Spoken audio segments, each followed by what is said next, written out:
annual convention is now established as the premier global forum for connecting and collaborating in the global mining industry. Over 25,000 attendees from 126 countries are here today. So on behalf of my fellow Canadians, welcome to Canada, the mining capital of the world.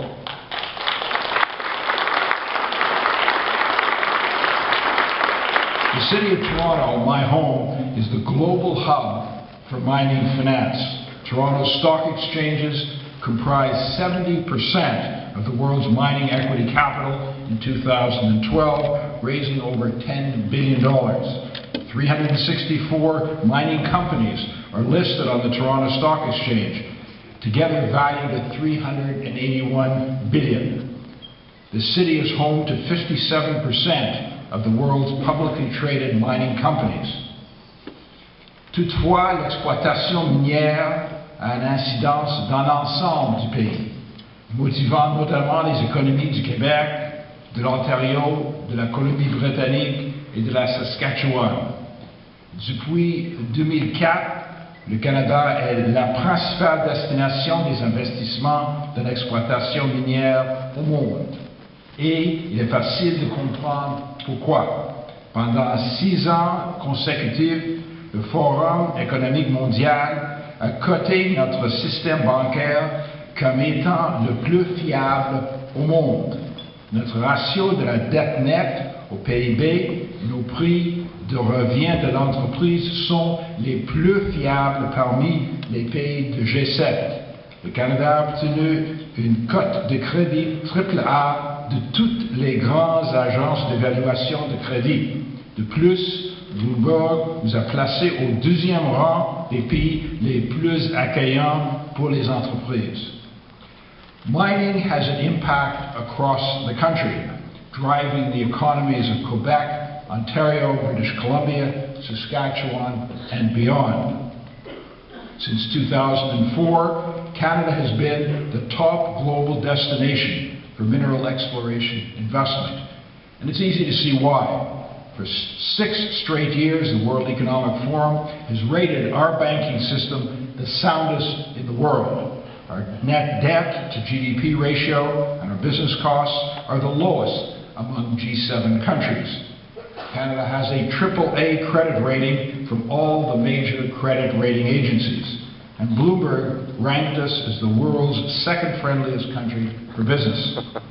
Because Canada has a first-rate fiscal foundation, we ended 2013 as one of the top growing economies in the G7. Over the coming decade, hundreds of major resource projects worth $650 billion are slated to come on stream here. Few other countries in the world are bringing on projects of this scale at this pace.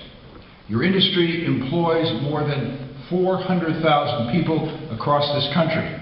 Mining accounted for $60 billion in GDP and 20% of the total value of exported Canadian goods in a nation where 1 in 5 jobs are tied to international trade.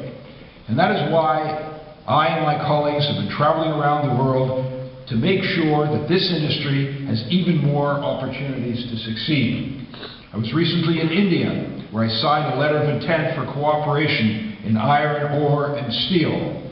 In China, I signed a memorandum of understanding on bilateral investment and green mining.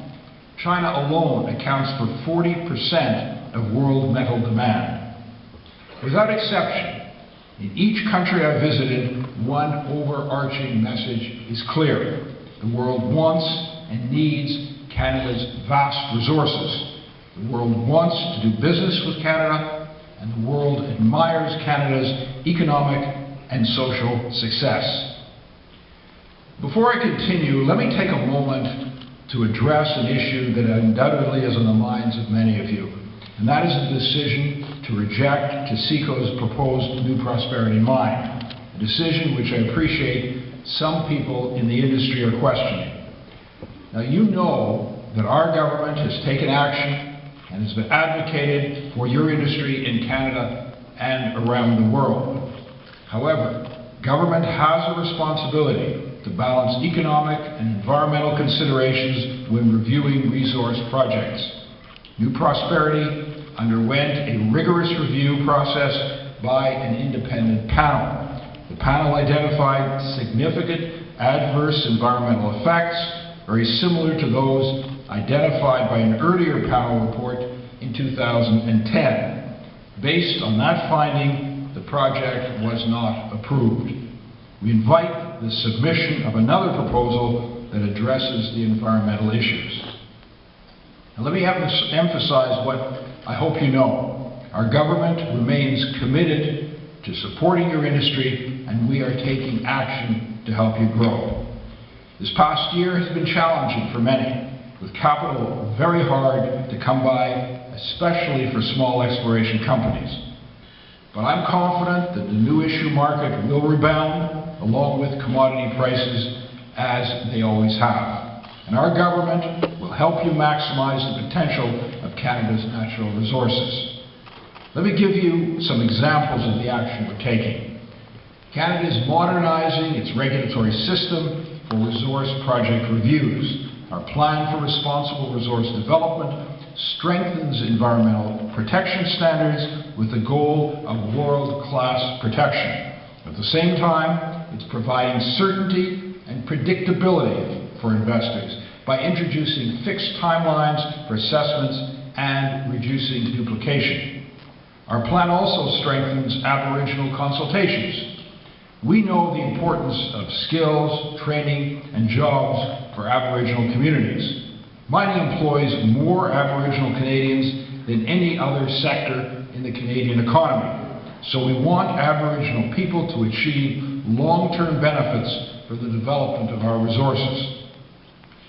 To help companies target new exploration activity in Canada's north, we've committed an additional $100 million over the next 7 years for the second phase of our geomapping for energy and minerals, or GEM. Prior to the 1980s, as you know, most major projects in Canada were discovered by accident. That was then, and this is now. The modern mining industry simply cannot hope to find gold in a river. When exploring for minerals in the second largest country on Earth, good geological data helps exploration companies find the needle in the haystack. Many companies have credited the GEM program for their investment decisions. Companies like Stornoway Diamond Corp.